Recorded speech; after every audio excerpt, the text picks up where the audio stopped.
So does a designer need to have some special qualities to be a good collaborator? I am so glad you asked. I like to highlight 10 principles that can help you build high-performance teams. In fact, these 10 principles are part of your course assignment for this fortnight, so you will be applying them while you work. For now, we'll just run through them to get a basic sense.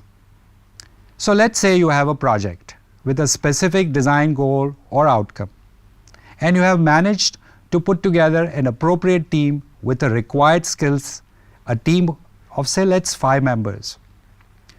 We're going to look at our 10 principles now. We might call them best practices, or we could refer them as rules of thumb.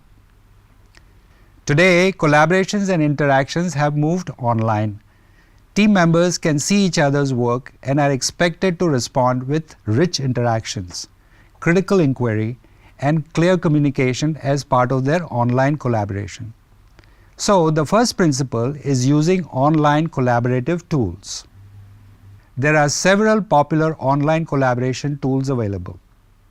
These include Slack, IBM Lotus Connections, Front, Quip, or the Pulse.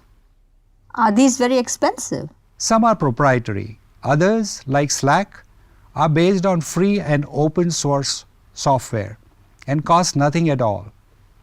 The choice depends on what you need to use it for. You can look up articles on the net that compare different choices, decide on the features you need, and select one that is offered by a trusted provider. The second principle directs members to begin by sharing their individual strengths. They identify who will need help, of what sort, and from whom, and on what aspects of the task. Here is an easy way to find out individual strengths and challenges. Examine this matrix. While filling in 4 quadrants, the team members will discover what one likes to do and does well, what one does not like to do but does well, what each person likes to do but does not do well, and what each person does not like to do and does not do well. That seems to cover all the possible preferences. Yes. Jot down at least 5 things in each quadrant. After each member fills in the quadrants, compare them and list the strengths and challenges of each member of the team.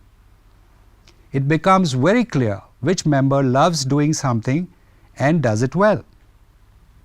But more importantly, tasks a person does not like to do or does not do well are also very evident. If I may add, we need to grapple with this question. How will we as individuals and as a team hold ourselves accountable for deadlines, shared results, and overall quality? The third principle is speak the language of commitment. Have a thorough discussion about the meaning of teamwork. Teams often fail when members don't pull their weight, when they are not accountable and don't really collaborate at all. This is what Lee Colin, a leadership consultant, says. Accountability means answering or accounting for your actions and results. Accountability is like rain. Everyone knows they need it, but no one wants to get wet. It's easy to talk about how they need to be more accountable, but it can be uncomfortable when we apply it to ourselves. Yet, we get more accountability from our teams by being accountable to them. It's a two-way process. Accountability starts at the beginning of the process. If we wait until the end, then we will just be putting out fires. Leaders and team members should be able to agree on the answers to a basic question: how will I know if I have met expectations? And let's remember that human communication is often not very precise. But when we collaborate, we need to be crystal clear and have measurable improvements and define milestones we want to achieve in order to succeed.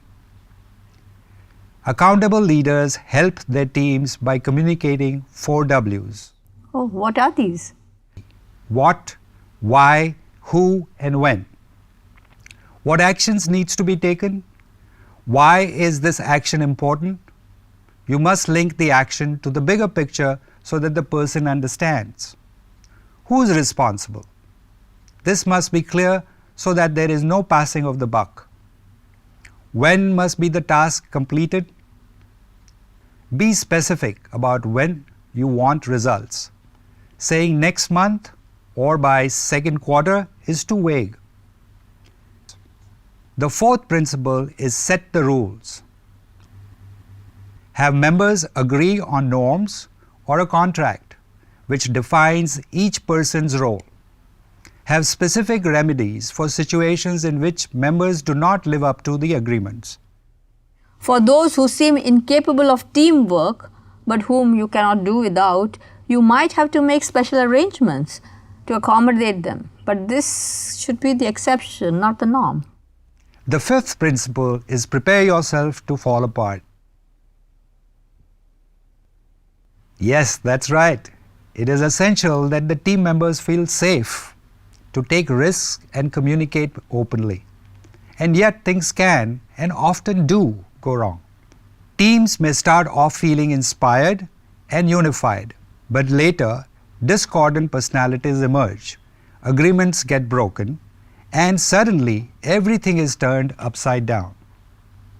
Prepare your team members for this process, and if productivity is going down, help them become aware of this.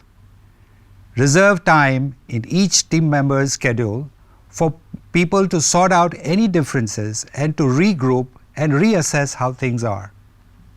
Let setbacks not become a reason to give up, but to learn from mistakes made. Remember how sports teams win games and at times lose badly? Should they, should you, should we give up then? Of course not. But there are times when a collaboration breaks down irretrievably. Shouldn't you know when to call it a day, cut your losses, and maybe start again with a new team? Of course, Neena. In dire situations, that may be the only option left. Anyway, your question brings me to my next principle. The sixth principle directs us to see conflict as opportunity. No one likes conflict, but this is the exact point when team members learn the ways of conflict resolution. They're going to need it to work together in the future.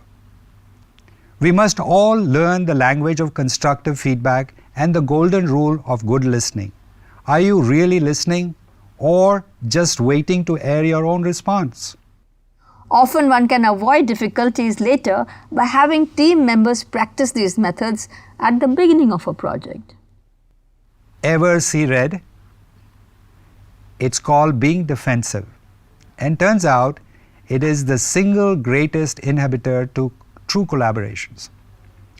Jim Tem, an expert in building collaborative workplace environments, advises us on getting out the red zone and cultivating a green zone attitude. Just follow the link to the next tab to see the video.